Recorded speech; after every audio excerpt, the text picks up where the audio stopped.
Біреу ыңырсығандай ма, мазасыз бір үн жүйкесін жеміріп барады. Селкетіп шыртыйқыдан үркіп оянды. Әуелі ештеңені түсінбеді. Манауырап ұйқылы жатты да қойды. Жатқан жері көзге түртсе көргісіз тас қараңғы. Көңіліне үрей ма бірдеңе, жүрегі дүрсілдеп кеткені несі. Әдетте оң қолы жақта алақандай терезе болатын өзі ғой. Сол терезе түн баласы бозарып білінетін. Енді терезе де жоқ, бозамық сәуле де байқалмайды. Жым-жылас. Ойында әлгі бір ыңырсық үн оралды. Иә, біреу жаңағына ыңырсыды ғой. Артынша тым-тырыс бола қалды. Бұл не? Құлақ түріп, бір ауық тың-тыңдап еді, қайта шалынбады. Мұның оянғанын сезіп қалғандай ыңырсуын сап дейіпті. Түсім бе деп, алағызыған көңілін алдаусыратпақ болды да, әй бірақ түске ұқсамайды. Анық естідім ғой деді өзіне өзі іштей. Иә, біреу ыңырсыды ғой. Артынша тым-тырыс бола қалды. Бұл не? Құлақ тұрып бір ауық тың-тыңдап еді, қайта шалынбады. Бұның оянғанын сезіп қалғандай ыңырсуын сап дейіпті. Түсім бе деп, алағызыған көңілін алдаусыратпақ болды да, әй бірақ түске ұқсамайды. Анық естідім ғой деді өзіне өзі іштей. Иә, біреу ыңырсыды ғой. Жан-жағын сипалап, қорқа соқтап, созған қолы жұп-жұмыр жалаңаш кеудеге кезікті. От боп жанып жатыр. Мәдемі ғой. Қуанышы қойнына симай, осы жаңа ғана үріккен көңілі кенет күрт серпіліп, көкірегін ала бөтен бір шаттық кернеп ала жөнелсін. Мына бір көрден айырғысыз түнектің қай жер екені есіне енді түсті. Кеше екі кештің арасында көшіп келген жаңа қонысы, қарындасы Гүлнұр тауып берген пәтер, терезе жақ бет әуелеп өскен қалың ағаш екенін кеше байқаған. Қараталдың әйдік бұтағы әйнекті солайымен жауып тастаған. Түнгі аспанның болмашы бозаңынан қалқалап, бұрынғы тұрағы алақандай әйнегі бар жатаған жер кепе еді. Мынасы екінші қабатта, жерден ажырап биік үйде ұйықтауы осы. Бірінші рет жүрегі лүпілдеп дүниені ұмытсын. Жанында бір жамылғы астында тұла бойы қорғасындай балқыған мәдемі. Дем алысы білінбейді. Ұйқысы шайдай ашылған. Анары тып-тығыз екенін көзі көрмесе де алақанымен сезіп жатыр. Қандай бақыт! 62 тамырын қуалаған ыстық лептің лықсуын-ай, алды-артына қарайлатар емес, балғын денеден бұрқырап ескен, жұпар иісті құшырлана сімірген көңілі масаң. Анарының ұшына ерні тигенде қыз үркіп оянды. Амантай деді үні естілер-естілмес алқына жетіп. Мәдемі. Жігіттің даусы толқын көміп өткендей тұншығып шықты. Ақыры аңсарын тапты. Сілелері қатқанша ләззатқа малтыған олар сол күйі кірпіктері қармасып қалғып барады екен. Тағы сол жаншылған дауыс. Ауа жетпей алқынамау, жаны қиналып ауырсынамау. Әне, енді тіпті анық естілді. Та бірге тұстан жоқ, әлде аяқ жақтан ба? Жігіт ояна келе жастықтан басын шалт көтеріп еді, анау үн түнсіз қалды. Қайта естілемеді де, елеңдеп күткен үміті ақталмады. Қабырғалас көршілер шығар деп ойлады ол, жамылғыны кеудесіне қарай ақырын тартып жатып. Етаж үйдегілердің көретін күні осау, құрысын құрып кетсін. Сәлден соң әлде талға қонған құс па, жыламсыраған үн шығаратын құстар болатын еді ғой тайгада деп әскерде жүрген кезін еске алды. Жұмбақ жайды елемеуге тырысып, өзін алдарқатып бақса да, көңілі жуық арада жайланбай қойғаны. Бұл жолы мәдемін оятпай, шашын ғана иіскеді. Қыз осыны күткендей қозғалақтап, оянып кетсін. Ұйқылы бұлдырлап тәттілік тілегендей жалаңаш білегін созды.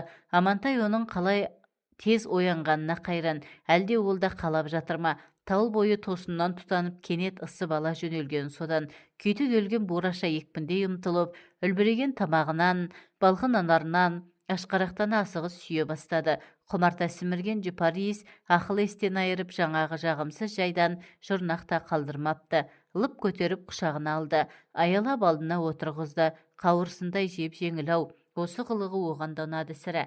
Қытығы оянғандай жігіт кеудесінен аптығы бөбе бастады. Тола бойларын балқытқан ыссы толқынға екеуі бір батып бір шығады. Сүйсінген дыбыстары толқын арасынан бір естіліп, бір естілмейді. Әлгі бір мазасыз ыңырсығын оянбасына қоймады. Тағы басталды. Бұл жолы тіпті анық-ау. Осы өздері жатқан бөлмеде, қол созым жерде, сұмдық-ай, бағана қалай аңғармаған. Енді құлақ қойса, мынау басқа емес қыздың дауысы. Иә, дәл өзі. Қыз қарулы, қатты әңгүдік біреу. О бишараны естен тандыра үйпап, аяусыз езгілеп жатыр ма? Немене, Амантайдың көзі ұйқыда болса да, санасында бұлдыр түйсік бар. Түн тұмшалаған аядай бөлмеге жын шайтан үйме-жүйме боп толып кеткен екен дейді. Түпсіз тұңғиыққа құлдилап құлағандай, шақша басы шыр көбелек айналып, бұлдыр түйсігі естен танды беймәлім бір халге ұлассын. Анау ыңыр суын қойып енді булығып жылай бастапты. Жәбір көрген, көкірегі күйген бейшарай өкпесі өшті-ау. Осымен үшінші мәрте екенін біліп жатыр. Төңірегін түгел сезінсе де, кеудесі тасқа бастырылғандай қимылдауға зар боп қалғаны қорқынышты. Басын көтере алсашы, күш-қуаты сарқылған, былқ-сылқ өзі де өлік сияқты. Қанша тырысып бақса да, жұмылған көзі ашылмады. Бісміллә деді бір заманда, ерні әлсіз қыбырлап, қауметі соған жетті. Солақ екен, сығырайып көзі оңай ашылды.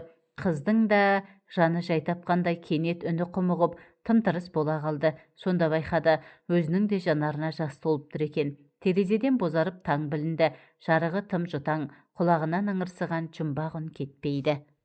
Кештетіп жұмыстан оралғанда байқады, қуықтай пәтеріне бүгін жан жадыратар шаттық орнай қалғанын. Қаланың қарбалас тірлігінен титықтаған жүйкеңді әп-сәтте шуақ бөлей қоятын шырын шаттық. Әлбетте ол мәдемімен бірге келді. Соған қуанды. Бұл өзі сонау бақытты сезінбегелі қай заман. Жамбаспыл төлеп тұрған жалдамалы бөлмесі қашан көрсең жүдеу еді. Орыс кемпірдің адырақ алғыр сол ескі құжырасынан безіп кеткісі келетін сонда.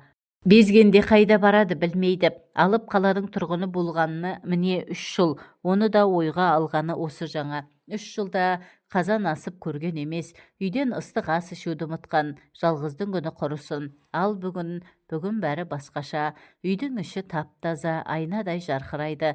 Ыстық астың айрықша хош иісі бұрқырап, жанға жайлы жылы лекілдеп есіп отыр. Өзі жав-жаз, өзі сүп-сүйкімді әйел заты ыстық құшағын жайып, мойнына асылып, қуана қарсылып жатқаны мынау. Кешкі асты қатар отырып бірге ішуде бақыт екен. Амантай мәдемінің жас балаша алақанына салып көтеріп әкетті. Ұятай, қыздың даусы бұлдырлаған сәбидің өлі сияқтанып естілді.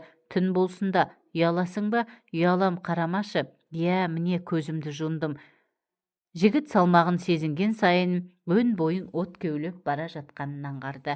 Тас боп қатып қалған екен, тағы да сол құлақ қажаған ыңырсу шошып оянды. Қараңғылық қоюланып кетіпті. Түннен шықпағыр әлгі үн шорт кесілген.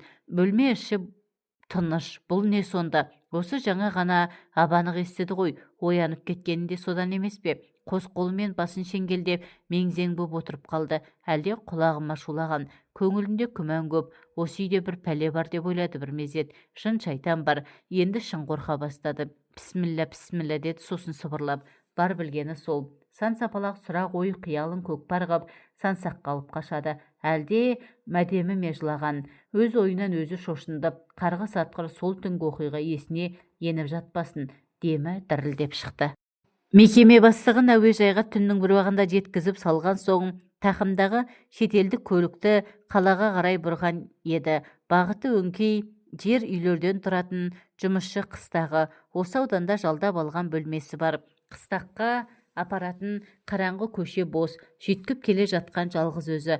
Кенет оң қапталдан біреу жан ұшыра атып шыққаны. Машина астына түсердей тұп-тура бері ұмтылсын. Тешегішті басып үлгерсе де қағып кеттім бе деген қорқыныштан төменгі жағы шымырлап, жуық арада еш жия алмай, рөлге тас боп жабысып қалыпты. Ол болса есікті жұлқып ашып, апыр-топыр мініп жатыр. Мойнын бұрып үлгергенше, ағай жүріңіз, жүріп кетіңіз деп, зар еңіреп жылап жіберсін. Қараса анадан жаңа туғандай тыржалаңаш біреу емес қыз. Жүріңіз ағай, жүріп кетіңіз. Ағатай абдырап отырған бұның иығын қос қолдап жұлмалай бастады. Сұмдық-ай, кім мынау, жын ба, шайтан ба? Әне келді. Қыздың ащы даусы айылын жылдан жердірді. Тас көшені тарсылдатып жүгірген екеу жуықтап қапты. Машина тұрған орнынан ыршып қозғалды. Такси ұстап, соңымнан түссе қайттым. Қапелімде мұз жұтып қойғандай, қолқа жүрегі қалтырап мұздасын. Пасым бәлеге қалмаса етті. Қараңғы тар көшемен жалғыз соқтырып кеп, бұрқ-сарқ қайнаған үлкен даңғылға ауысқан соң ғана жылдамдықты бәсеңдеткен, қатарында бүрісіп отырған қызға назар салғаны сосын. Ол боталап, жанарын кеңірек ашып, бұны жаңа көргендей үркіп бір қарады да, көзін төмен алып қашты. Киіктің лағындай шап-шағын қыз, шашы жалбыраптыр.